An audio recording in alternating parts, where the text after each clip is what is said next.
베드로전서 5장 1절에서 6절 말씀입니다. 베드로전서 5장 1절에서 6절 말씀입니다.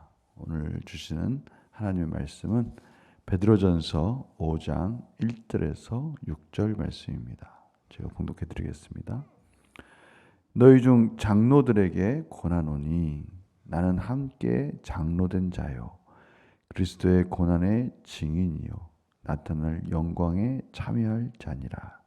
너희 중에 있는 하나님의 양무리를 치되 억지로 하지 말고 하나님의 뜻을 따라 자원함으로 하며 더러운 이득을 위하여 하지 말고 기꺼이 하며 맡은 자들에게 주장하는 자세를 하지 말고 양무리의 본이 되라. 그리하면 목자장이 나타나실 때 시들지 아니하는 영광의 관을 얻으리라. 젊은 자들아 이와 같이 장로들에게 순종하고 다 서로 겸손으로 허리를 동이라. 하나님은 교만한 자를 대적하시되 겸손한 자들에게는 은혜를 주시느니라. 그러므로 하나님의 능하신 손 아래에서 겸손하라. 때가 되면 너희를 높이시리라. 아멘. 오늘 본문에 반복돼서 강조하는 말씀이 있습니다. 겸손하라. 교만한 자를 대적하시되 겸손한 자들에게는 은혜를 주시리라. 겸손으로 허리를 동이라. 하나님의 능하신 손 아래에서 겸손하라. 때가 되면 너희를 높이시리라.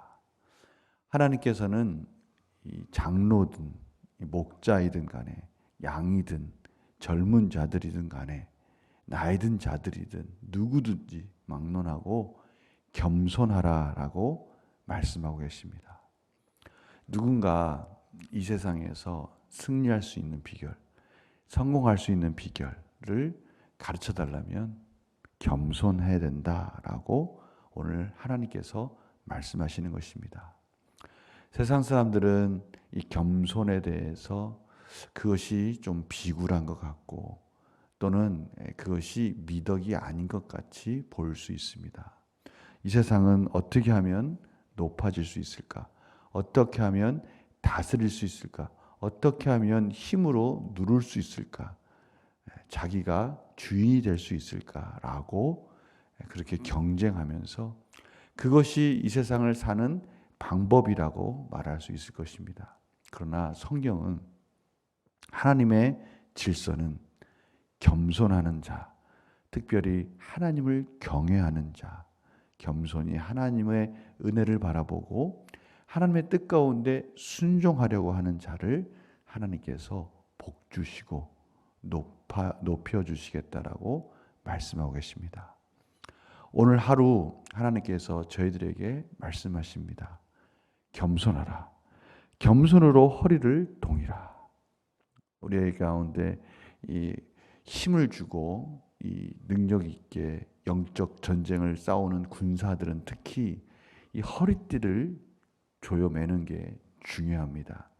바지가 헐렁하고 또 옷 매음새가 헐렁하면 전쟁을 할 때나 특별히 누군가 맞서 싸울 때 참으로 불안하고 잘 싸울 수 없을 것입니다.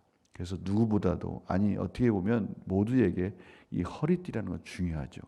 그런데 그러한 중요한 역할을 하는 게 바로 겸손이라고 말씀하고 계십니다. 특별히 그러한 관점에서 장로들, 지금의 어떻게 보면 교회를 이끄는 목회자들이라고 할 수 있고요. 또 목사님들과 더불어서 또 교회에서 장로들로 세워지고 또 어떻게 보면 영적 리더 역할을 하는 자들에게 오늘 하나님께서 이렇게 말씀하십니다. 그리스도의 고난의 증인이요 나타날 영광에 참여할 자다. 이 고난의 증인이다라는 이 말씀 속에는 저희들이 앞에서 이 고난이라는 부분을 해석하는 부분과 연결될 수 있습니다. 이 고난이라는 것은 그리스도가 받는 고난입니다. 하나님의 뜻 가운데 하나님의 사역, 하나님이 공동체를 세우는 그러한 일들을 감당할 때 참으로 겸손하게 그 모든 일들을 감당하다 보면 고난이 없을 수 없습니다.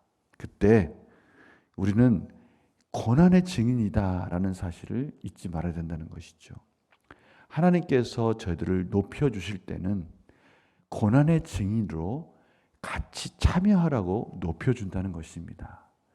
다스리고, 오늘 보십시오. 고난의 증인이 되라고 주신 것입니다. 이 사실을 오늘 강조하고 있는 것이죠. 특별히 저희들이 교회에서 하나님이 세워주신 리더가 되었다라는 것은 고난의 증인으로서 양무리를 혹시 다스리고 가르치는 자리에 있다면 그 양무리를 칠 때 겸손하게, 오늘 말씀과 같이 하나님의 뜻을 따라 자원함으로, 기쁨으로 더러운 이득을 위하여 하지 말고 자기 자신의 유익이나 물질적인 여러 가지 이득을 취하려고 하는 그런 더러운 마음을 가지고 하지 말고 겸손하게 하나님이 주시는 고난의 증인답게 겸손하게 섬기면서 섬김의 리더가 되라고 오늘 말씀하고 계십니다. 그래서 오늘 말씀 가운데 자원하는 마음으로 기꺼이 해라 이렇게 말씀하시는 하나님 말씀 가운데 저희들이 귀를 기울이기를 원합니다. 3절 말씀 보십시오. 맡은 자들에게 주장하는 자세를 하지 말고, 오늘 위에 있는 말씀과 이어지지 않습니까? 억지로 무리를 치되 억지로 하지 말고 주장한 자세를 하지 말고 양무리의 본이 되라. 여기 본은 어떤 본이겠습니까? 겸손의 본이겠죠. 또 고난의, 그리스도의 고난의 본이 되어야 되겠죠. 오늘 이 말씀 억지로 하지 말고 기꺼이 하고 자원함으로 하고 참으로 주장하는 자세를 하지 말고 겸손하게 하나님의 맡은 사역을 감당해야 된다고 말씀하고 있습니다. 하나님께서는 성경에서 사도 베드로를 세울 때나 또 사도 바울을 세우실 때나 보면 참으로 이 부분이 얼마나 중요한지를 가르쳐 주시는 것을 저희들이 알 수 있습니다. 오늘 이 편지를 쓰고 있는 사도 베드로가 어떻게 세워졌습니까? 참으로 주님을, 그 십자가의 고난의 길을 가는 주님을 저주까지 하면서 부인하던 자였습니다. 어떻게 보면 참으로 부끄러운, 주님 앞에 참으로 부끄러운 인생 속에서 자기 고향으로 내려가서 다시 본업으로 돌아가서 어부의 일을 하고 있는 베드로에게 부활하신 주님이 찾아가셔서 베드로야, 내 양을 치라, 내 양을 먹이라, 이렇게 베드로를 다시 세워줬습니다. 그럴 때 베드로는 어떠한 자세로 주님 앞에 섰겠습니까? 참으로 내가 할 수 있는 것이 아무것도 없구나. 예수님이 아니면, 하나님이 아니면 내가 다시 일어설 수 없구나라는 것을 깨닫고 그런 겸손하게 그 사명을 받았습니다. 아니, 어떻게 보면 하나님께서 사도 베드로를 낮추시고 나서 그가 하는 사역이 얼마나 복된 사역인지, 또 그가 얼마나 겸손하게 하나님의 은혜를 붙들고 사역을 감당해야 될지를 가르쳐 주시고 나서 그를 세워주셨습니다. 사도 바울은 어떻습니까? 그가 정말 예수 믿는 자들을 핍박하고 죽이기까지 하는 것을 그는 부끄러워하지 않은 자였습니다. 그런 사도 바울에게 예수님은 찾아가셔서 사울아, 사울아, 그가 눈이 보이지 않고 거꾸러지게 만드시고 나서 그가 눈을 보이지 않는 그 상태로 남들에게 부축해 가면서 그는 회복해가는 과정을 걸어갔습니다. 참으로 어떻게 보면요, 남의 도움 없이 살 수 없는 그러한 지경까지 떨어지는 겸손함 속에서 그런 부르심을 받은 겁니다. 하나님이 저희들을 그렇게 세워가고 계십니다.